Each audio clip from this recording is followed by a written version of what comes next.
अपना channel.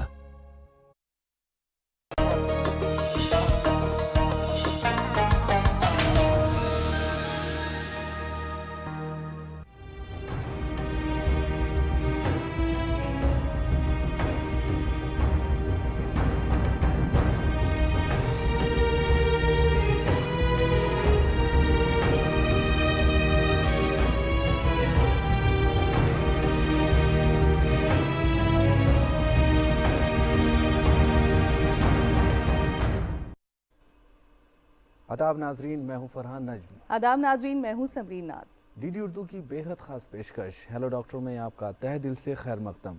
Programme hello doctor में हम आपको बताते हैं आपकी सेहतमंद ज़िंदगी का राज, ताकि आप बदल सकें अपने जीने का अंदाज़। जी हाँ नाजरीन, हमारी जो सेहत है ना, वो एक ख़जाने की मानंद है जिसका तहफ़्फ़ुज़ हमें ताउम्र करना होता है। क्योंकि अगर हमने ज़रा सी भी चूक और भूल करी तो ये जो अमराज है ना, ये हम पर हमला बोल देते हैं। इसलिए हेलो डॉक्टर के हर शुमारे के ज़रिए हम आपको ये ताक़ीद करते हैं, सलाह देते हैं कि भाई अपनी सेहत के साथ कोई कॉम्प्रोमाइज़ ना करें। नाजरीन, वैसे कुछ अमराज और बीमारियां ऐसी होती हैं जिनका इल्म हमें बहुत जल्दी हो तो जाता है, लेकिन हम इन्हें दरकिनार करते रहते हैं, जो कि बाद में ख़तरनाक शक्ल इख्तियार कर सकती हैं। नाजरीन, अपने प्रोग्राम हेलो डॉक्टर के ज़रिए हमने कई बार ख़वातीन से जुड़ी बीमारियों का जिक्र किया है, उनका तज़किरा किया है, लेकिन आज के इस ख़ास शुमारे में हम बात करेंगे मर्द हज़रात से जुड़े अमराज की।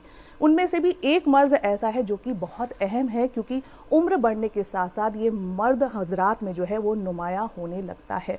हम बात करेंगे आज प्रोस्टेट ग्लैंड एनलार्जमेंट यानी कि गुदूद के बढ़ने की। आखिर ये मर्ज़ क्यों हो जाता है, इसके क्या प्रिवेंशंस हैं, क्या सिम्टम्स हैं और सही इलाज तलाशना क्यों ज़रूरी है। क्योंकि देखा गया है कि कई लोगों को तो इसका सही इलाज जो है वो तलाश नहीं कर पाते हैं, पता भी नहीं होता है। तो नाजरीन, आज इसी मौजू पर हम तबसरा करेंगे और हमेशा की तरह हम आपसे यही कहेंगे कि अगर आपके भी दिल में, जहन में कोई भी सवाल है इस मर्ज़ से मुतालिक, तो आप हमें लाइव हमसे जुड़िए, हमसे रब्ता कायम करिए, क्योंकि हमारे जो डॉक्टर्स का ख़ास पैनल है वो हमारे साथ स्टूडियो में मौजूद है, उनसे करवाएंगे आपका तारुफ। लेकिन सबसे पहले आगे बढ़ते हैं और देखते हैं ये ख़ास रिपोर्ट।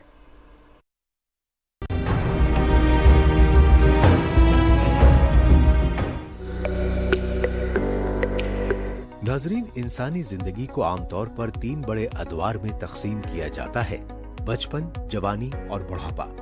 इन अदवार के जिस्मानी मसाइल, ग़िज़ाई ज़रूरियात और मामूलात की नौयत भी अलग होती है, जबकि बीमारियां भी मुख्तलिफ होती हैं। ये भी हकीकत है कि बचपन और बुढ़ापे में इम्यूनिटी यानी क़ुव्वत मुदाफ़ियत कमज़ोर होती है, जिसकी वजह से बीमारियों का खतरा रहता है। लिहाजा बढ़ती उम्र में अगर खुद पर ध्यान न दिया जाए तो मर्ज में शिद्दत आने का खदशा भी रहता है। बढ़ती उम्र के साथ होने वाली बीमारियों में प्रोस्टेट ग्लैंड की सोजिश या उनका बढ़ जाना एक बड़ी बीमारी है। ये दौरे जदीद का ज्यादातर लोगों को होने वाला और सिर्फ मर्दों का मर्ज है। प्रोस्टेट ग्लैंड के बढ़ जाने की बीमारी आमतौर पर 50 साल के बाद सामने आ सकती है और 85 साल की उम्र तक तकरीबन तमाम मर्दों में ही इसकी अलामात वाज़ेह हो जाती हैं। प्रोस्टेट ग्लैंड मसाने के मुंह पर पाया जाता है और पेशाब की नाली इसमें से गुजरती है। जब यह गुदूद बढ़ता है तो पेशाब की नाली पर दबाव पड़ना शुरू हो जाता है, जिससे पेशाब आने में रुकावट होने लगती है। प्रोस्टेट ग्लैंड के बढ़ने की सबसे बड़ी वजह मर्दाना हार्मोन्स की कमी समझी जाती है, जिसका बढ़ती उम्र में सामना करना पड़ता है। तहकीक के मुताबिक प्रोस्टेट ग्लैंड के अंदरूनी हिस्से के सेल्स का साइज बढ़ जाता है और गुदूद की फाइब्रस मस्कुलर टिश्यूज की साख्त में भी इजाफा हो जाता है। इसके बढ़ने से पेशाब की नाली की साख्त में भी तब्दीली आ जाती है, जिससे पेशाब के इखराज में रुकावट और तंगी पैदा हो जाती है। पेशाब पूरी तरह से खारिज न होने की वजह से मसाना भरा भरा सा रहता है, जिससे मसाना और गुर्दे मुतासिर होते हैं।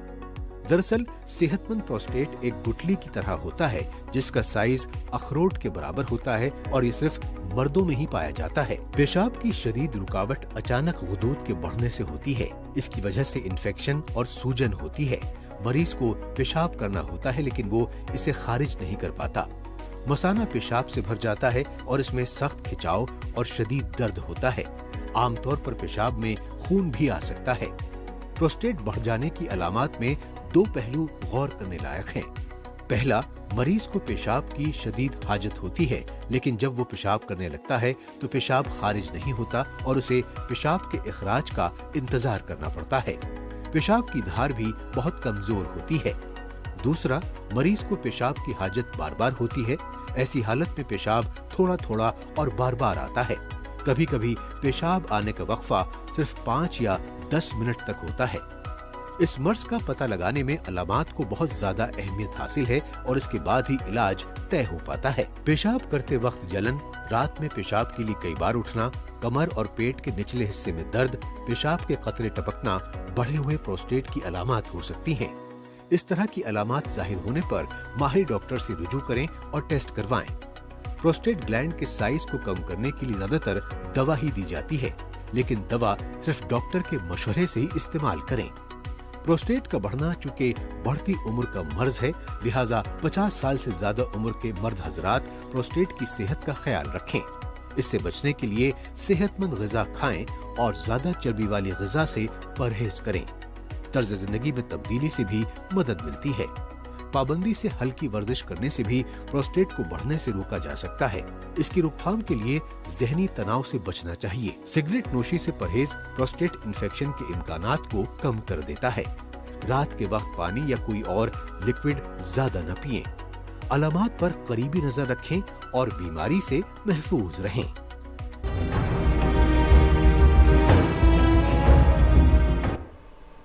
तो देखा नाजरीन हमने कि किस तरह से प्रोस्टेट ग्लैंड के बढ़ने से मर्दाना जिस्म मुतासिर होता है। कई लोग इसे कितना हल्के फुल्के अंदाज में लेते हैं और सही वक्त पर इसका इलाज तलाश नहीं करते हैं। इसलिए हम आपसे कह रहे हैं कि अगर आपके भी जहन में कोई सवाल है तो आप हमसे लाइव जुड़िए और हमारे टोल फ्री नंबर पर हमें कॉल कीजिए और बेझिझक होकर अपने सवाल कीजिए। उन सभी सवालों का जवाब देंगे हमारे एक्सपर्ट। तो चलिए करवाते हैं आपका उनसे तारुफ। बिल्कुल सही कहा आपने समरीन, यहाँ पर कि वक्त पर इलाज नहीं करते हैं और वक्त पर इलाज होने पर वो बहुत जल्दी चीज़ें ठीक हो जाती हैं और फिर से एक सेहतमंद ज़िंदगी मिल सकती है। यहाँ पर एक चीज़ और मैं कहना चाहूँगा, बहुत सी बार ऐसा होता है कि हम डॉक्टर के पास जाते तो हैं लेकिन हमें ये नहीं मालूम है कि हमें किस डॉक्टर के पास जाना है। जैसे कि यहाँ पर बात हो रही है, गदूद के बढ़ने की बात हो रही है। गदूद के बढ़ने का जो माहिर डॉक्टर होता है वो यूरोलॉजिस्ट होता है, जो कि पेशाब के बारे में सारी जानकारी रखता है। उसे मालूम है, उसे सिम्टम का अंदाज़ा है, उसे सब चीज़ के बारे में मालूम है। और अगर इस तरह की परेशानी जो आज हमारा मौजू है आपको महसूस हो रही है तो आपको भी एक यूरोलॉजिस्ट के पास जाना चाहिए।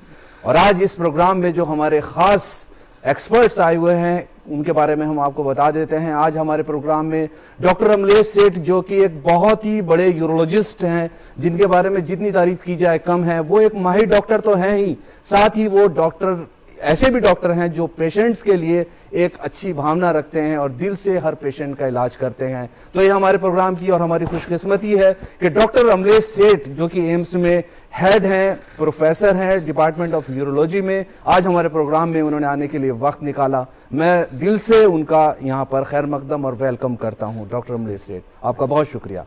यहाँ पर डॉक्टर ऋषि नैयर मौजूद हैं, जो कि एडिशनल प्रोफेसर हैं डिपार्टमेंट ऑफ यूरोलॉजी एम्स नई दिल्ली में। और तीसरे डॉक्टर जो हमारे यहाँ पर मौजूद हैं वो हैं doctor Siddharth Jain. Doctor Siddharth Jain additional professor हैं डिपार्टमेंट ऑफ यूरोलॉजी एम्स नई दिल्ली में। तीनों एक्सपर्ट्स का बेहद शुक्रिया दोबारा से मैं करता हूं और खैर मकदम आपका प्रोग्राम में तशरीफ़ लाने के लिए। प्रोग्राम के बारे में जैसे हमने बताया, डॉक्टर सेठ आपने वक्त निकाला, सबसे पहले आपका फिर से शुक्रिया। और प्रोग्राम की शुरुआत भी मैं आपसे ही करूंगा। यहाँ पर मैं पूछना चाहता हूँ, ये जो एनलार्जमेंट है प्रोस्टेट ग्लैंड्स का, इसके बारे में जैसे हम जानते हैं, थोड़ा सा हमें है इसकी नॉलेज, लेकिन एक आम आदमी इसे कैसे समझे, इसको कैसे परखे और जो इसके ऊपर जो सिम्टम है, अलामात हैं, उसको कैसे पहचाने और डॉक्टर की तरफ जाए। डॉक्टर अमलेश सेठ सर। जैसा कि अभी इंट्रोडक्शन में बताया गया कि उम्र के साथ साथ प्रोस्टेट ग्लैंड बढ़ता जाता है। तो जैसे उम्र बढ़ती है, वैसे तो 40 साल की उम्र में से ही प्रॉब्लम थोड़ी बहुत शुरू हो जाती है। मगर जब तक किसी व्यक्ति को ये परेशानी महसूस होनी शुरू होती है, आमतौर पे 50 या 50 के ऊपर उम्र में शुरू होती है। और 60-70 की उम्र में काफ़ी लोगों को हो जाती है। 80-85 में तकरीबन हर एक को ऐसी परेशानी तकरीबन हर एक को ऐसी परेशानी आनी शुरू हो जाती है। Yes sir. और जहाँ तक आपने ये सवाल पूछा कि क्या सिम्टम्स होते हैं, या मरीज को क्या तकलीफ होती है, उसको हम दो प्रकार के सिम्टम्स होते हैं, 2 ग्रुप्स में बांटे जाते हैं। जी एक हम कहते हैं स्टोरेज सिम्टम्स और एक हम कहते हैं वॉइडिंग सिम्टम्स। जी जी जब हम स्टोरेज सिम्टम्स की बात करते हैं तो स्टोरेज सिम्टम्स होते हैं मतलब पेशाब की थैली ज़्यादा पेशाब नहीं रोक पाती, ज़्यादा भर नहीं ओके। पाती, जी तो सर। बार बार पेशाब जाना पड़ता है, जी। रात में बार बार उठना पड़ता है और थोड़ा पेशाब आता है। और एक होता है, उसके अलावा एक और स्टोरेज सिम्टम होता है जिसको हम अर्जेंसी कहते हैं, जी कि भाग के पेशाब करने जाना पड़ता है। ओके। और अगर भाग के बाथरूम तक नहीं पहुंच पाए तो जी। पेशाब लीक कर जाता है, इसको हम ओके। अर्ध इनकॉन्टिनेंस कहते हैं। जी सर। इसके अलावा वॉइडिंग सिम्टम्स होते हैं। वॉइडिंग सिम्टम्स में क्या है, पेशाब की धार बारीक हो जाती है, पेशाब पाँव के पास गिर जाता है, आखिर में ओके। बूंदे बूंदे गिरती हैं, ओके। या पेशाब शुरू करने में समय लगता है, जी इंतज़ार करना पड़ता है, पेशाब आता नहीं है। जी। तो इस प्रकार के 2 ग्रुप्स ऑफ सिम्टम्स होते हैं ओके। जो प्रोस्टेट की बढ़ने की वजह से होते हैं। Okay okay. इनके अलावा डॉक्टर साहब कोई और सिम्टम हो?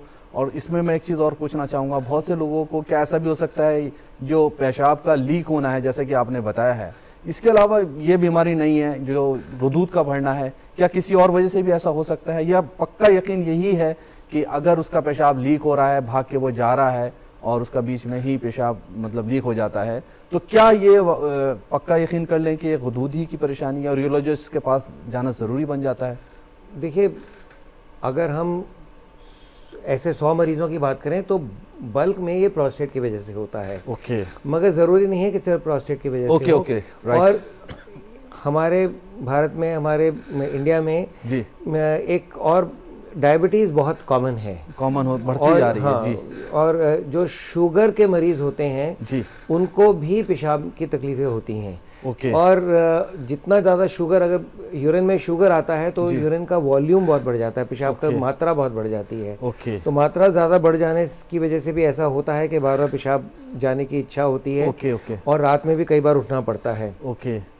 जो प्रोस्टेट के सिम्टम्स हैं और शुगर के सिम्टम्स हैं उसमें एक मोटा मोटा फ़र्क ये जी होता प्लीज़ है बताइए डॉक्टर साहब, वो बहुत ज़रूरी है। कि जो शुगर बढ़ने की वजह से होता है उसमें पेशाब का वॉल्यूम ज़्यादा होता है, और ओके। प्रोस्टेट में थोड़ा थोड़ा वॉल्यूम कई बार जाना पड़ता है। ओके ओके और ओके। मगर कई बार उम्र ऐसी होती है 50 60 65 के ओवरलैपिंग भी ये रहता है। कई ओके। लोगों को दोनों प्रॉब्लम्स भी होती हैं, क्योंकि उम्र के साथ डायबिटीज़ भी बढ़ती है जी और प्रोस्टेट भी बढ़ता है, जी तो किसी को दोनों प्रॉब्लम्स भी हो सकती हैं। ओके। तो उसमें शुगर को पहले कंट्रोल करना चाहिए। शुगर को कंट्रोल करना हाँ, चाहिए। शुगर को कंट्रोल करना चाहिए। शुगर कंट्रोल होने के बाद अगर फिर सिम्टम्स जो रह जाते हैं जी जी वो प्रोस्टेट की वजह से होता है, और कई बार ओके। दोनों ट्रीटमेंट भी इकट्ठे करनी पड़ती है। Okay okay. अगर एक चीज़ और पूछूँ यहाँ पे डॉक्टर सेठ आपसे, कि अगर जैसे शुगर हो गई और अनकंट्रोल शुगर है, तो क्या इस वजह से भी हमारा ये एनलार्जमेंट ऑफ प्रोस्टेट ग्लैंड्स हो सकता है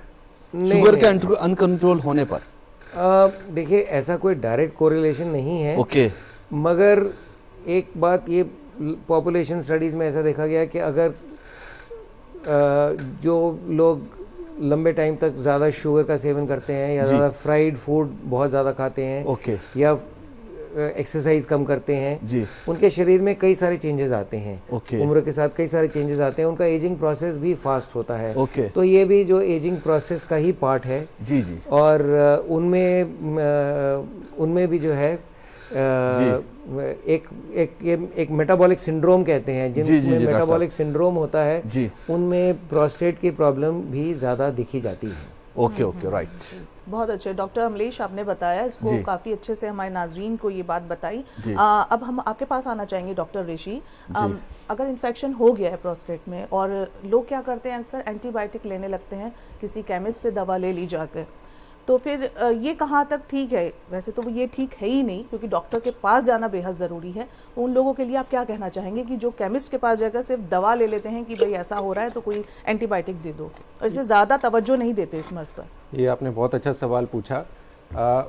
एक्चुअली होता क्या है कि ज़्यादातर, क्योंकि ये माना जाता है कि जब बड़े लोगों में, बड़े पुरुषों में पेशाब संबंधी कुछ दिक्कत है तो उसको प्रोस्टेट का मान लिया जाता है, जी। या एक इन्फेक्शन बहुत कॉमन डिजीज़ है जिसे हम यूटीआई कहते हैं वो मान लिया जाता है। तो अगर आप किसी फार्मासिस्ट के पास चले जाएं या किसी अपने रिश्तेदार से पूछ करके दवाई चालू करें तो वो एंटीबायोटिक ले लेना या प्रोस्टेट संबंधी कोई दवाई ले लेना वो ठीक नहीं रहेगा, क्योंकि हर दवाई का कुछ साइड इफ़ेक्ट भी होता है और बिना बीमारी का प्रॉपर डायग्नोसिस किए ट्रीटमेंट चालू करने में नुकसान होने का कवायद ज़्यादा है बजाय कि फ़ायदा होने का। तो ऐसा बिल्कुल नहीं करना चाहिए। जहाँ तक ये सिम्टम्स की बात है, सिम्टम्स जो बिल्कुल जो प्रोस्टेट के एनलार्जमेंट की वजह से है, बिल्कुल वही सिम्टम्स कई और वजह से हो सकते हैं। स्टोन संबंधी भारत में जो स्टोन है, स्टोन का प्रॉब्लम, मूत्राशय का स्टोन हो या किडनी का स्टोन हो, वो प्रॉब्लम बहुत कॉमन है। इन्फेक्शन जैसे मैंने बताया वो भी कॉमन है। स्पाइन की कोई प्रॉब्लम हो, जिन पेशेंट्स के अंदर कुछ कभी फालिश का अटैक रह चुका हो पहले, उन पेशेंट्स में भी इसी तरह की पेशाब संबंधी प्रॉब्लम्स हो सकती हैं। शुगर का जैसे अभी हम जिक्र कर रहे थे, शुगर के मरीज़ों में भी इसी तरह की प्रॉब्लम रहती हैं। तो हालांकि प्रोस्टेट की वजह से प्रॉब्लम ज़्यादा है, पर ट्रीटमेंट फिर भी ना चालू करें, क्योंकि जब तक प्रॉपर डायग्नोसिस नहीं हो जाता दवाई लेने में नुकसान होने का प्रॉपर डायग्नोज नहीं हो जाता उससे नुकसान ही होगा अगर गलत दवाई लेंगे। यहाँ पर डॉक्टर सिद्धार्थ आपके पास हम आना चाहेंगे। यहाँ पर सिम्टम की बात डॉक्टर साहब ने कर ली, डॉक्टर सेठ ने बहुत अच्छे से बताया और यहाँ डॉक्टर सिद्धार्थ ने भी, यहाँ पर डॉक्टर ऋषि ने भी बताया। अब मैं आपसे पूछना चाहता हूँ, अगर किसी को ये सिम्टम्स आ रहे हैं, अलामत इस तरह की महसूस हो रही है, तो वो किस डॉक्टर के पास जाए, उसके बारे में ज़रा सा बताएं डॉक्टर साहब। देखिए, अभी हमने ये डिस्कस किया है कि 50 वर्ष से ऊपर के जो भी पुरुष हैं जी, उसमें अगर इस तरीके के पेशाब रिलेटेड सिम्टम्स हैं जिसको हम वॉइडिंग या स्टोरेज में डिवाइड करते हैं, समझाने की कोशिश करी है, इस तरीके के हैं, तो इनके लिए एक यूरोलॉजिस्ट एक सही डॉक्टर रहता है। यूरोलॉजिस्ट, जैसा अभी बताया गया कि ऐसे 100 मरीज देखे जाएं तो ज़रूरी नहीं कि सबको जो परेशानी है वो सिर्फ प्रोस्टेट के इलाजमेंट की वजह से है। इसमें शुगर का भी रोल हो सकता है, इसमें इन्फेक्शन का भी रोल हो सकता है, इसमें प्रोस्टेट के कैंसर का भी रोल हो सकता है। तो जब इतनी सारी चीज़ें हैं तो एक यूरोलॉजिस्ट आपके लिए एक सही गाइड रहता है जो कि आपकी एग्जैक्ट डायग्नोसिस बनाने में मदद करेगा। और ये एक ऐसी परेशानी है जिसके लिए बहुत ही अच्छी दवाएं उपलब्ध हैं, इलाज उपलब्ध है। अगर सही समय पे दवाइयों का सेवन किया जाए, स्टार्ट किया जाए, फॉलोअप में रखा जाए, तो इन मरीजों को ऑलमोस्ट नॉर्मल लाइफ वापस से अपनी जीने ठीक में हो सकते हैं, सहूलियत मिलती है। लेकिन आपने एक यूरोलॉजिस्ट इनको अच्छी तरीके से गाइड कर सकते हैं। एक यूरोलॉजिस्ट देख सकता है, उसको समझ सकता है, लेकिन यूरोलॉजिस्ट के पास अगर कोई पेशेंट जाता है तो किस तरह के टेस्ट वो रिकमेंड करता है, किस तरह के वो इन्वेस्टिगेशंस करना चाहता है, उससे ज़रा सा बताएं डॉक्टर साहब। देखिए, किसी भी मर्ज़ का सबसे अगर नब्ज़ तक पहुंचना है तो पेशेंट की जो तकलीफ़ है उसको डिटेल में फिजिकली मतलब उसकी हिस्ट्री, उसकी एग्जामिनेशन, इस पे सभी क्लिनिशियंस का ज़्यादा जोर रहता है। इस क्लिनिकल एग्जामिनेशन में हिस्ट्री में हम उनसे उनकी तकलीफ़ के बारे में, उसकी शुरुआत के बारे में, उसकी प्रोग्रेस के बारे में, कॉम्प्लिकेशंस के बारे में जानना चाहते हैं, जिसे हम हिस्ट्री बोलते हैं। इसके अलावा बैकग्राउंड में उनको हार्ट की परेशानी है, शुगर की परेशानी है, ब्लड प्रेशर कैसा चल रहा है, ये डिसाइड करते हैं। फिजिकल एग्जामिनेशन होता है, हम प्रोस्टेट ग्लैंड का फिजिकल एग्जामिनेशन खुद करना हमेशा सही मानते हैं, क्योंकि उससे बहुत सारी इंफॉर्मेशन मिलती है। इन्फेक्शन और कैंसर जो कि रेयर डायग्नोसिस है, इसका भी उजागर इस फिजिकल फाइंडिंग्स में हो जाता है। जब हम ये फिजिकल फाइंडिंग्स देख लेते हैं, उसके बेसिस पे कर्टल करके जो इन्वेस्टिगेशंस रिक्वायर्ड हैं उस उम्र के हिसाब से, उस बैकग्राउंड के हिसाब से, कुछ खून की जांचें हैं, पेशाब की जांचें हैं, पेशाब के फ्लो के टेस्ट हैं, या अल्ट्रासाउंड की रिक्वायरमेंट है, वो पेशेंट टू पेशेंट वेरी करती है, और जिस पेशेंट को रिक्वायरमेंट होती है उसको उस लेवल का इन्वेस्टिगेशन एडवाइस किया जाता है। तो इससे पता चल जाता है कि इसको प्रॉब्लम ये है या नहीं है। जी, इससे हमें प्रॉब्लम का भी पता लगेगा, प्रॉब्लम की कितनी श्रेणी में है या कितनी पुरानी है, कितनी इंटेंसिटी है, और उसके कॉम्प्लिकेशंस क्या क्या चल रहे हैं और आगे क्या हो सकते हैं। ये सारी बातें हमें अपने डिटेल हिस्ट्री एग्जामिनेशन और इन्वेस्टिगेशन बिल्कुल सही कहा आपने। अगर किसी तरह की परेशानी हो रही है तो एक यूरोलॉजिस्ट के पास जाइए, वो आपको अच्छे से देखेगा, एग्जामिन करेगा और आपको बताएगा कि आपको ये प्रॉब्लम जो गुदूद की बढ़ने की है, आपको है या नहीं है, और आपको ट्रीटमेंट शुरू किया जाएगा। जी, जैसे अभी आपने बताया कि कोई हमारा टेस्ट आप उनको एडवाइस करते हैं। डॉक्टर अमलेश, आपसे हम पूछना चाहेंगे कि किस उम्र के मर्द हजरात को मतलब बेदार हो जाना चाहिए, कॉन्शियस हो जाना चाहिए कि ये मर्ज़ उन्हें जकड़ सकता है, और कौन से वो टेस्ट हैं जो आप सलाह देंगे कि फौरी तौर पे करवाए जाने ज़रूरी हैं ताकि प्रोस्टेट ग्लैंड के एनलार्जमेंट से जुड़ी जो परेशानियाँ हैं, प्रॉब्लम्स हैं, उनसे हम बेदार हो सकें? देखिए, जैसे कि मैंने अभी पहले ही बताया कि 50 की उम्र के बाद ये सिम्टम्स आने शुरू हो जाते हैं, और हर व्यक्ति को अपने आप पता चल जाता है कि उसको कितनी तकलीफ़ है और उसको कितनी परेशानी हो रही है, उसकी क्वालिटी ऑफ लाइफ कितनी कॉम्प्रोमाइज़ हो रही है। उस हिसाब से फिर वो डॉक्टर के पास जाके अपनी सारी परेशानी के बारे में बता सकता है, और उस हिसाब से ही, जैसे अभी डॉक्टर सिद्धार्थ जैन ने बताया कि हम कंप्लीट डिटेल में हिस्ट्री लेते हैं, एग्जामिन करते हैं और कुछ बेसिक टेस्ट करवाते हैं। बेसिक टेस्ट में सबसे बेसिक टेस्ट जो होता है वो अल्ट्रासोनोग्राम होता है। उससे पूरा पता चल जाता है कि किडनीज में कहीं स्वेलिंग तो नहीं है, ब्लैडर कितना यूरिन भर सकता है और यूरिन पास होने के बाद कितना यूरिन रह जाता है, प्रोस्टेट ग्लैंड का क्या साइज़ है। और इसके अलावा एक यूरोफ्लोमेट्री का वो भी बड़ा सिंपल टेस्ट होता है। उसमें एक कंप्यूटर वाली मशीन होती है जिसमें यूरिन पास करना होता है पेशेंट को, उससे पूरा पैटर्न आ जाता है कि उसका पैटर्न कैसा है। ये दो बड़े बेसिक टेस्ट हैं। और इसके अलावा अगर हम समझते हैं कि उसमें मरीज़ में कॉम्प्लिकेशंस होने का रिस्क है या कॉम्प्लिकेशंस का अंदेशा है, तो उस हिसाब से खून के टेस्ट भी हैं। और अगर ऐसा भी शक लगता है कि कहीं प्रोस्टेट में कैंसर ना हो, तो फिर हम PSA का टेस्ट भी करवाते हैं। और उसके अलावा फिर अगर प्रोस्टेट कैंसर का शक होता है तो फिर कई तरह के टेस्ट करवा के, कई बार बायोप्सी भी करनी पड़ती है, कभी MRI भी करना पड़ता है। तो वो अगर कैंसर का अंदेशा होता है तब अलग टेस्ट होते हैं, और अगर नॉन कैंसरस या जिसको हम बिनाइन एनलार्जमेंट ऑफ प्रोस्टेट कहते हैं, तो उसमें हम कम टेस्ट करते हैं। और अगर उसमें यह है कि अगर कॉम्प्लिकेशंस का रिस्क होता है तो फिर हम ऑपरेशन भी एडवाइस करते हैं। डॉक्टर सिद्धार्थ जैन ने बताया कि ज़्यादा मरीज़ जो हैं वो दवाइयों से इलाज उनका हो सकता है, और कई बार सालों साल ये दवाइयाँ चलती हैं। मगर अगर वो दवाइयों के बावजूद मरीज़ कॉम्प्लिकेशन की तरफ जा रहा होता है तो फिर उस समय ऑपरेशन करना ज़रूरी हो जाता है। अच्छा, अगर आपने ऑपरेशन की बात की है डॉक्टर सेठ, मैं ये पूछना चाहता हूँ आपसे, अगर वक्त गुजरता जा रहा है और उसको हमने ठीक नहीं करा, डॉक्टर के पास नहीं गए, इसमें हम डिले करते रहे, तो क्या ऐसा हो सकता है कि हर प्रोस्टेट जो एनलार्जमेंट है उसका, प्रोस्टेट का, वो कैंसर में कन्वर्ट हो जाएगा? नहीं, ऐसा नहीं है। ओके, ऐसा नहीं है। जो प्रोस्टेट के नॉन कैंसरस एनलार्जमेंट की कॉम्प्लिकेशंस हैं वो अलग हैं। ओके, और कैंसर का ग्रोथ जो है वो अलग है। ओके, परेशानी की बात यह है कि दोनों में कई बार सिम्टम्स ओवरलैप करते हैं। अच्छा, तो इस बार इतना ये जो है इतना आसान नहीं होता जस्ट सिम्टम्स के बेसिस पे बताना कि ये कैंसर है या ये नॉन कैंसरस है। तो इसलिए जो है उसमें हमें एग्जामिनेशन में और कई चीज़ों से पता चलता है कि इसमें कैंसर होने के चांसेस ज़्यादा हैं, तो इसलिए फिर हम कैंसर के टेस्ट करवाते हैं। और जहाँ तक आपने बात की, अगर इलाज नहीं करवाया जाए और तकलीफ़ बढ़ती जाए तो हाँ, उसमें कई तरह के कॉम्प्लिकेशंस आने का खतरा रहता है। अगर इलाज नहीं करवाया जाए और यूरिन अंदर भरा रहता है और उसमें आहिस्ता आहिस्ता किडनी में भी स्वेलिंग का किडनी को नुकसान पहुंचने के चांसेस रहते हैं। हम लोग कभी कभी ऐसा भी देखते हैं कि इलाज नहीं करवाया और तकलीफ इतनी बढ़ती गई, आहिस्ता आहिस्ता किडनी फेलियर में भी कई लोग चले जाते हैं। ओके, ऐसा, या उनको पेशाब की थैली में पथरियाँ बननी शुरू हो जाती हैं, और भी कुछ तरह के कॉम्प्लिकेशन है। जैसे एक हमें डाइवर्टिकुलम कहते हैं कि पेशाब की थैली के साइड में से एक आउट पाउचिंग हो जाती है। जी। उनका फिर ऑपरेशन हो भी जाए तब भी उनका यूरिन जो है प्रॉपरली क्लियर नहीं हो पाता है। जी। तो उसमें फिर कुछ एडिशनल प्रोसीजर करना पड़ता है, डाइवर्टिकुलम को भी निकालना पड़ता है। ओके। जी। तो जैसे अभी अपने डॉक्टर अमलेश ने भी ये बताया कि मतलब आगे चलकर बहुत ख़तरनाक साबित हो सकती है, इवन किडनी पर को भी मतलब ये मुतासर कर सकते हैं।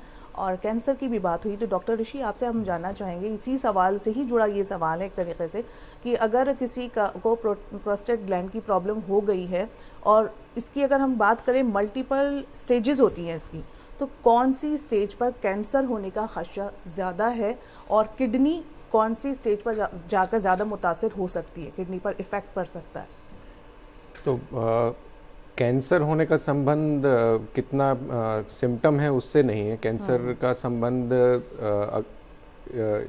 कैंसर का बीमारी में भी प्रोस्टेट का ग्लैंड साइज में बढ़ जाता है और प्रोस्टेट एनलार्जमेंट जो बिना कैंसर वाला है उसमें भी साइज में बढ़ता है। अच्छा। तो वो बीमारी दो अलग अलग तरह की है। पकड़ में कैंसर आ सकता है, एक तो यूरोलॉजिस्ट के द्वारा एग्जामिनेशन करा जाए और दूसरा जो PSA का टेस्ट है, ब्लड टेस्ट करना होता है। अगर यूरोलॉजिस्ट समझता है या सर्जन समझता है कि एग्जामिनेशन के दौरान में कैंसर होने का शुबा ज़्यादा है तो ये टेस्ट करवाने से कैंसर पकड़ में आ सकता है। अच्छा। और जहाँ तक सवाल है कि किडनी का इशू जो आप कह रहे हैं, अगर पेशाब अंदर ज़्यादा रुकेगा तो पेशाब की थैली पे भी ज़्यादा ज़ोर पड़ता है, धीरे धीरे पेशाब की थैली कमज़ोर होने लगती है।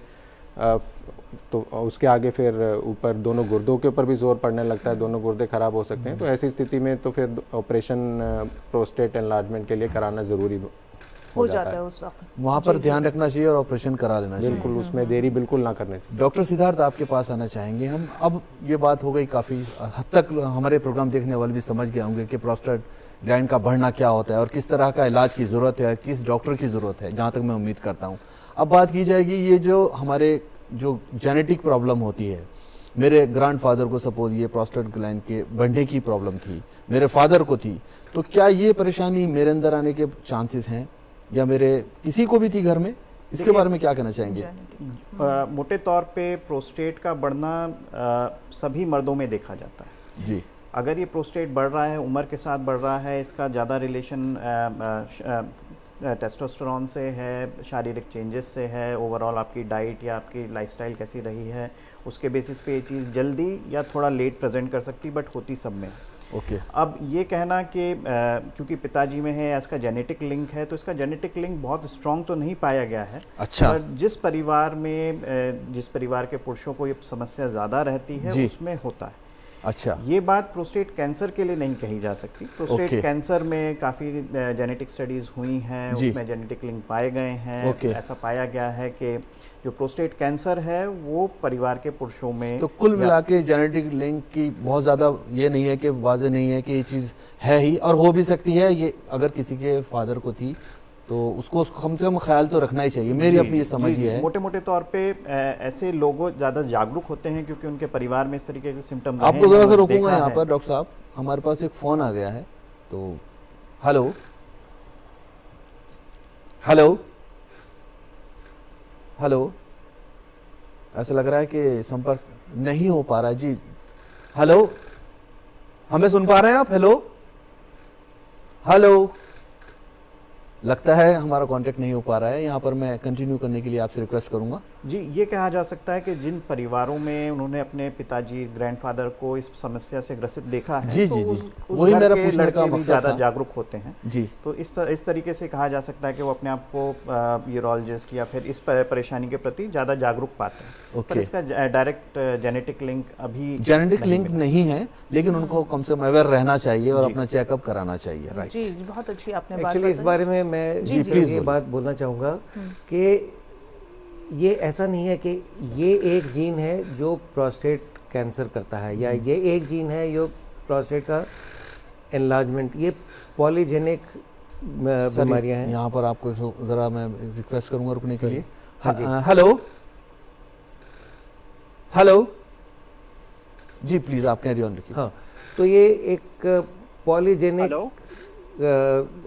अवस्था है या पॉलीजेनिक बीमारी कह सकते हैं। तो इसमें मल्टीपल जीन्स का, अब हेलो आप हेलो कोई सवाल पूछना चाहता है लेकिन आपने अपने पिताजी से कितने जीन्स इनहेरिट किए? जी हेलो, क्योंकि 50% जीन्स आपके पिताजी से आएंगे, 50% जीन्स आपके माताजी से आएंगे, तो कितने जीन्स आपने इनहेरिट किए जो इस बीमारी के लिए रिस्पॉन्सिबल हैं और कितने आपने नहीं इनहेरिट किए?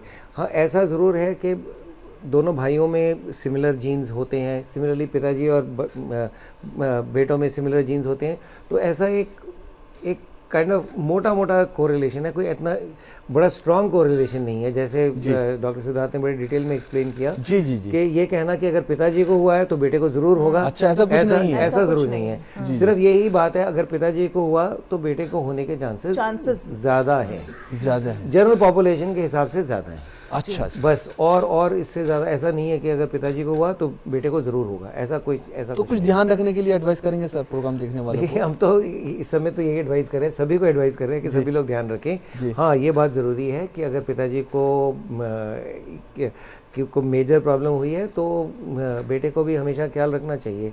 और ये तो हर बीमारी के लिए है, चाहे वो हार्ट की बीमारी है या डायबिटीज़ की बीमारी है या ब्लड प्रेशर की बीमारी है, ये सब जो है ना पॉलीजेनिक बीमारी होती हैं। जैसे अगर पिताजी को शुगर की बीमारी है तो बेटे को शुगर की बीमारी होने के चांसेस ज़्यादा है, मगर ज़रूरी नहीं है कि उसको भी होगा। सिमिलरली अगर पिताजी को हाई ब्लड प्रेशर या शुगर या हार्ट की बीमारी है तो बेटे को भी वो चांसेस ज़्यादा हैं। ओके, तो वो प्रिकॉशन या वो ख्याल रखना तो ज़रूरी है।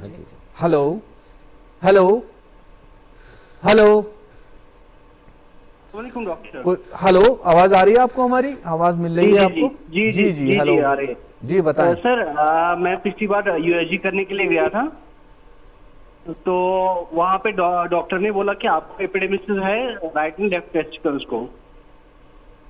आप जरा जोर से बोलेंगे प्लीज, क्योंकि आपकी आवाज सुन नहीं पा रहे हम लोग। गया था वहाँ पे, मैंने कहा कि आपको राइट एंड लेफ्ट टेस्टिकल्स में एपिडेमिसिस है। आपकी आवाज नहीं मिल पा रही हमें सही तरीके से, हम नहीं समझ पा रहे आपका क्या सवाल है। वो फोन और टीवी दोनों ऑन रखा होगा ना, वो ये टीवी की आवाज बंद करिए आप पहले, फिर आपकी आवाज क्लियर शायद आए। टीवी नहीं चल रहा है सर। अच्छा, अब आ रही है, बताइए, आपकी आवाज मिल रही है, बताइए। जी जी जी सर, मैं लास्ट टाइम यूएसजी सेंटर पे गया था, वहाँ पे उन्होंने बोला कि आपको एपिडेमिसिस है। ओके, एपिडेमाइटिस है। तो फिर उन्होंने बताया कि both right and left testicle पे आपको एपिडेमिसिस दिखा रहा है। ओके, तो फिर मैंने डॉक्टर ने कुछ दवाई दिया था, पर अभी तक मुझे कुछ खास नहीं लग रहा है, तो मुझे आप बता सकते हैं कि क्या करना पड़ेगा? बिल्कुल डॉक्टर सेठ, रिक्वेस्ट करूंगा आपसे। उम्र कितनी, आपकी आयु कितनी है और कहाँ से बोल रहे हैं आप, ये बताएं प्लीज। मैं अनंतनाग से बोल रहा हूँ, मेरी एज 32 है। 32 एज है इनकी। देखिए, एपिडेमाइटिस जो है वो इन्फेक्शन होती है। ओके, जो अंडकोश होता है या टेस्टिस होते हैं, उसके ऊपर एक ग्लैंड, एक स्ट्रक्चर होता है जिसको एपिडिडमिस कहते हैं। ओके, एपिडिडमिस का काम होता है स्पर्म की वो मैच्योरिटी में हेल्प करता है, स्पर्म का पार्टली स्टोरेज का काम भी करता है जी। और उसमें अगर इन्फेक्शन हो जाती है तो उसको एपिडिडमाइटिस कहते हैं। ओके, अगर दोनों साइड में हुई है तो इसका मतलब ज़्यादा चांसेस ये हैं कि ये जिसको हम एक्यूट बैक्टीरियल एपिडेमाइटिस कहते हैं, ये वो हुआ होगा जी। और इसमें एंटीबायोटिक्स से और कुछ मेडिसिन से, दूसरी दवाइयों से आराम मिलता है और क्योर के चांसेस अच्छे रहते हैं। ओके, मगर किस कीटाणु से हुआ और क्या उसके लिए एंटीबायोटिक है, ये हर मरीज का वेरी करता है। हो सकता है जो डॉक्टर ने आपको एंटीबायोटिक दिया वो आपके लिए करेक्ट एंटीबायोटिक नहीं है। आप डॉक्टर के पास वापस जाइए, उनको बताइए कि मुझे फ़ायदा नहीं हो रहा, तो वो एंटीबायोटिक बदल देंगे और उससे आपको फ़ायदा होने की उम्मीद अच्छी है।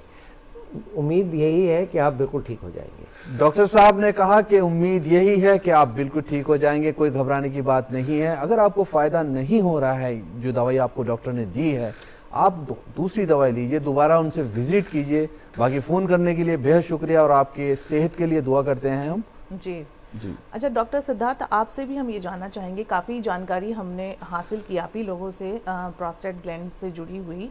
आपसे ये जानना चाहेंगे कि अगर इसका ये मर्ज़ किसी को हो गया है तो किस तरह के परहेज़ उसे करने की ज़रूरत है?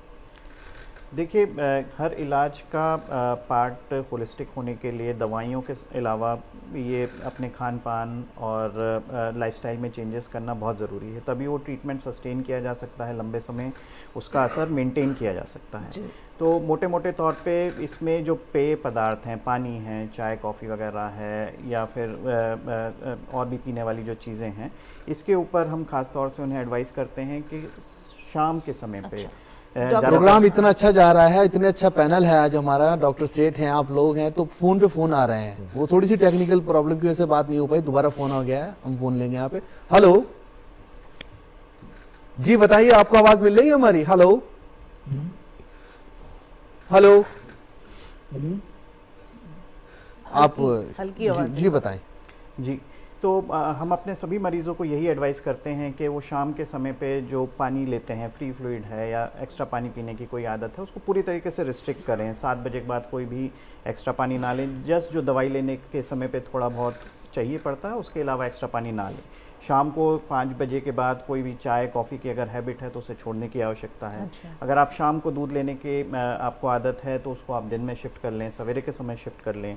ओवरऑल जितनी आपकी पानी की इनटेक है उसको तकरीबन 2 लीटर के आसपास रखें, 1.5 लीटर के आसपास रखें, या फिर मौसम के हिसाब से थोड़ा सा उसको कम ज़्यादा कर सकते हैं। पर बहुत ज़्यादा पानी लेने से या फिर चाय कॉफ़ी लेने से ये वाली जो समस्या है इसके सिम्टम्स और बढ़ जाते हैं। स्मोकिंग अवॉइड करनी चाहिए, अल्कोहल वगैरह पे आपको पूरी तरीके से रिस्ट्रिक्शन रखना है। अल्कोहल को तो सभी डॉक्टर्स कहते हैं कि अल्कोहल नहीं लेना चाहिए, हर तरह से सेहत के लिए मुज़ीर है, हार्मफुल है। हेलो हेलो जी, हेलो जी, बताइए, आपकी आवाज़ मिल रही है हमें, बताएं। सर ये मेरे को ना जो वेरिकोसील है सर, इसका क्या इलाज? नहीं समझ पा रहे हैं हम, जरा थोड़ा अपनी आवाज को बढ़ाएं, तेज बोलें जरा। सर वेरिकोसील के बारे में पूछना सर, राइट साइड में वेरिकोसील है सर। जी जी जी, उम्र पूछिएगा। उम्र कितनी है? अब आपकी उम्र कितनी है, कहाँ से बोल रहे हैं आप? 30 साल है सर। कितनी, दोबारा बताएं प्लीज। 30 एज है जी। डॉक्टर सेठ क्या कहना चाहेंगे यहाँ पे? हाँ, वेरिकोसील जो है वो टेस्टिस के पास जो वेन्स होती हैं उनका एनलार्जमेंट या उनका डायलिटेशन जो होता है उसको हम वेरिकोसील कहते हैं। ओके। तो इससे क्या होता है कि जो टेस्टिस में ब्लड सप्लाई जा रही है जी। वो वापस जब बॉडी में जाने में उसमें रुकावट, थोड़ी सी रुकावट रहती है जी। इस वजह से वो थैली जो है थोड़ी फैल जाती है जी। और थैली का टेम्परेचर थोड़ा बढ़ जाता है जी। अगर थैली का टेम्परेचर, जो थैली का टेम्परेचर है वो शरीर के टेम्परेचर से थोड़ा कम होना चाहिए। Okay okay. ऐसा ही हमें बनाया गया है, हमारी शरीर की बनावट ऐसी ही है और उससे ये फ़ायदा ये रहता है कि शुक्राणु ठीक से बनते हैं। और जिनको बहुत समय से बहुत देर तक या बहुत ज़्यादा वेरिकोसील रहती है उनके शुक्राणु कम होने का थोड़ा सा अंदेशा रहता है। मगर ऐसा ज़रूरी नहीं है कि हर एक व्यक्ति जिसको वेरिकोसील है उसके शुक्राणु कम होंगे या उसकी फर्टिलिटी में इशू रहेगा। मगर इन जनरल अगर लो ग्रेड वेरिकोसील है तो ऐसी कोई चिंता की बात नहीं रहती है। अगर हाई ग्रेड वेरिकोसील ज़्यादा ड्यूरेशन तक रहता है तो उसमें एक सिंपल ऑपरेशन भी किया जा सकता है और साथ में और भी टेस्ट करके उस वजह से तकलीफ़ क्या होती है उसके हिसाब से आगे का इलाज होता है। तकलीफ़ क्या होती है उसके हिसाब से डिसाइड किया जाता है किस तरह से इलाज करना है। लेकिन इलाज है, अच्छे डॉक्टर के पास जाइए और अपना इलाज कराइए। फ़ोन करने के लिए बेहद शुक्रिया। डॉक्टर सेठ, आपसे एक बहुत ख़ास सवाल करना चाहूँगा मैं यहाँ पर एनलार्जमेंट की बात हो रही है प्रोस्टेट ग्लैंड्स के।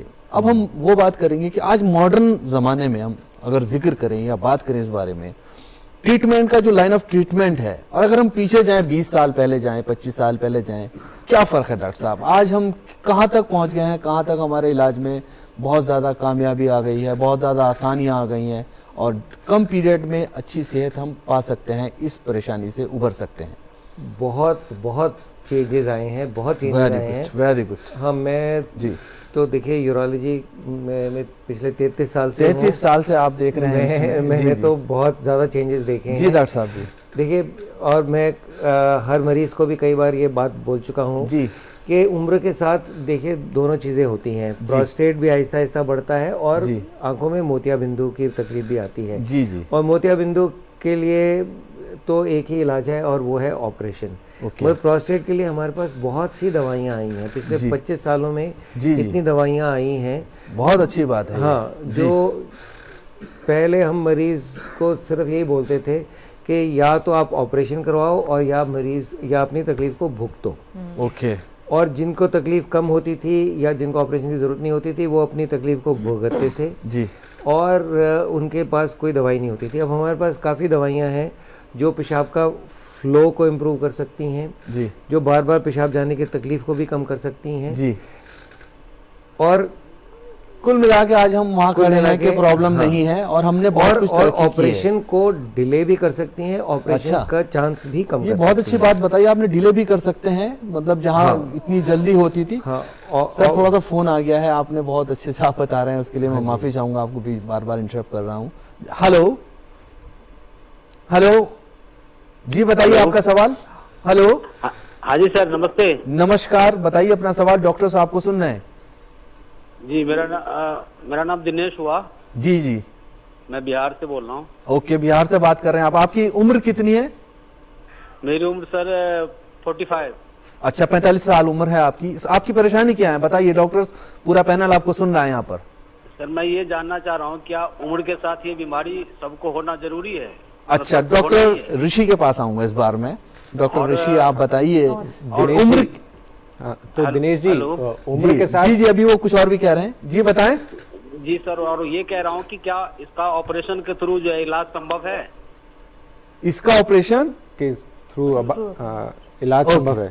तो दिनेश जी, अभी हम जैसे बात कर रहे थे, प्रोस्टेट ग्लैंड एनलार्जमेंट तो होना लाजमी है उम्र के साथ। ओके, परंतु उसके कारण आपको कुछ सिम्टम्स आएंगे या वो आपको परेशान करेगा या नहीं, ये ज़रूरी नहीं है। अच्छा, तो ट्रीटमेंट सिर्फ उन्हीं लोगों को चाहिए जिनमें ये प्रोस्टेट ग्लैंड की एनलार्जमेंट के कारण पेशाब में जोर लगाना, पेशाब की धार कम हो जाना या बार बार जाना पड़ना, अगर इस तरह के सिम्टम्स आते हैं और वो सिम्टम्स इतने ज़्यादा हो जाते हैं कि वो आपके लाइफस्टाइल में प्रॉब्लम खड़ा कर रहे हैं, तब आपको ट्रीटमेंट की ज़रूरत होगी।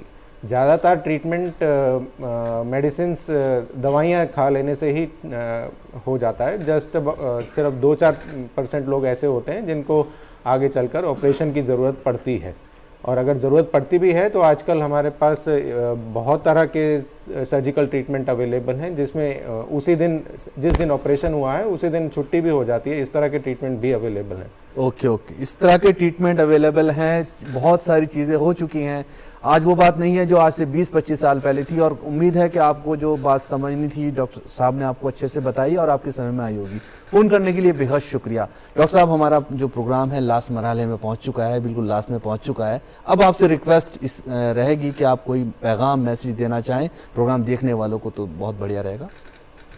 देखिए, मैंने ये अभी यही बात बोली भी है, मैं दोबारा वही बात बोलूँगा कि अगर हम अपने दिनचर्या में कुछ एक्सरसाइज, कुछ हरी सब्जियां, फल फ्रूट और मीठा कम, घी तेल कम, ऐसा कर पाएँ तो हमारी सेहत में कई तरह के फ़ायदे होंगे। हमारा ब्लड प्रेशर भी कम रहेगा, शुगर के चांसेस भी कम रहेंगे, हार्ट के चांसेस भी कम रहेंगे, और प्रोस्टेट की प्रॉब्लम भी कम रहने के अच्छे चांसेस हैं। ओके, डॉक्टर ऋषि, किस तरह का पैगाम देना चाहेंगे?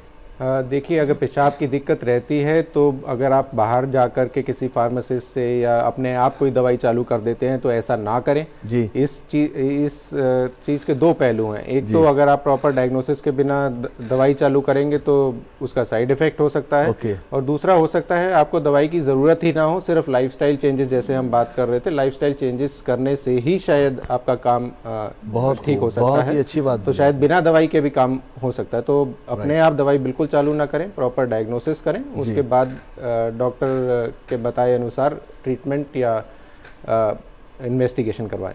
राइट, क्या कहना चाहेंगे आप डॉक्टर जी? सिद्धार्थ, अपने मरीजों को जो देखा है उनके एक्सपीरियंस से ये बताना चाहेंगे कि अगर आप दवाई आते हैं और आपका ट्रीटमेंट शुरू होता है, हम दवाई वगैरह शुरू करते हैं, तो एक चीज़ होती है कंप्लायंस, यानी कि किस समय के लिए दी गई है उसको आप फॉलो करें, जिस तरीके से बताया गया उस तरीके से ले। कई बार देखा जाता है कि सिम्टम थोड़ा बहुत इम्प्रूव होने के बाद मरीज़ दवाइयों को छोड़ देते हैं अपने आप, और फिर दोबारा वही सब सर्किल शुरू हो जाता है, कॉम्प्लिकेशंस होना शुरू हो जाते हैं।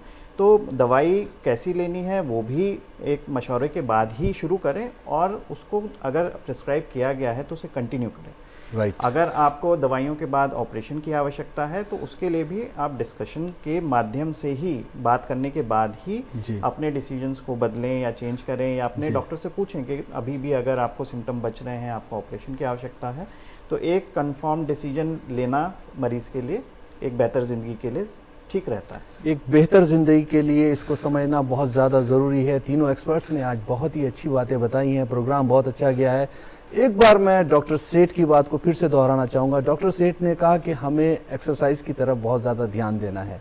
एक्सरसाइज बहुत ज़्यादा ज़रूरी है। एक्सरसाइज से बहुत सारी चीज़ों का सुधार होगा, खाली प्रोस्टेट में ही नहीं, हमारे लीवर, हार्ट, हमारी किडनी, हमें शुगर में हर तरह से फ़ायदा हो गया। और एक बात डॉक्टर साहब ने बहुत अच्छी बताई है, अक्सर वो मरीज़ों को बताते भी हैं कि आप तेल घी का ख्याल रखिए, कम तेल लीजिए अपने खाने में, मीठा कम लीजिए, चिकनाई की चीज़ें कम लीजिए। उससे आपकी खाली प्रोस्टेट में ही फ़ायदा नहीं होगा बल्कि आपकी बहुत सारी चीज़ों में फ़ायदा होगा, आप सेहतमंद रहेंगे।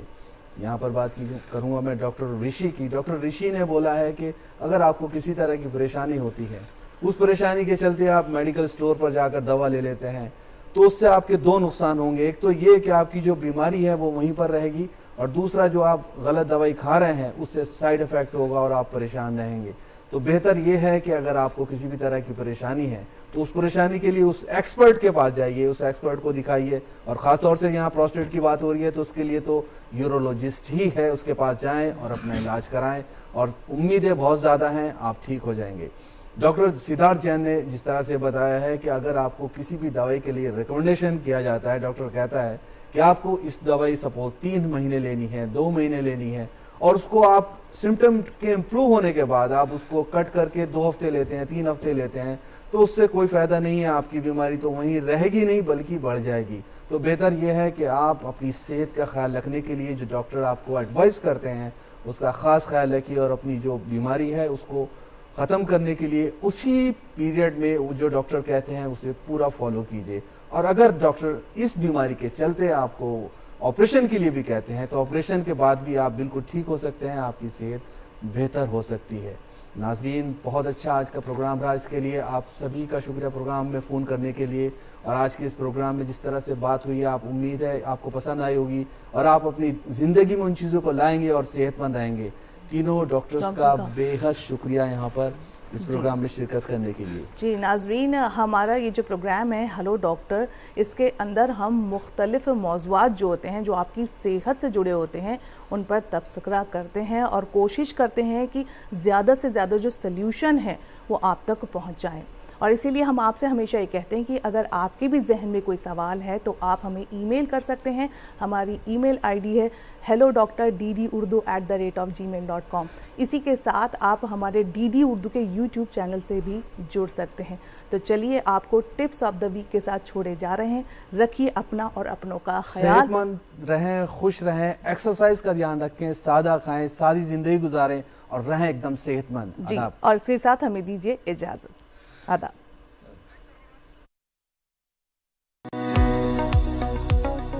प्रोस्टेट ग्लैंड की सूजन या उनका बढ़ जाना बढ़ती उम्र की एक बड़ी बीमारी है। 50 साल से ज्यादा उम्र के मर्द हजरात को प्रोस्टेट की सेहत का ख्याल रखना चाहिए। प्रोस्टेट को बढ़ने से रोकने के लिए एक्टिव तर्ज जिंदगी अपनाएं।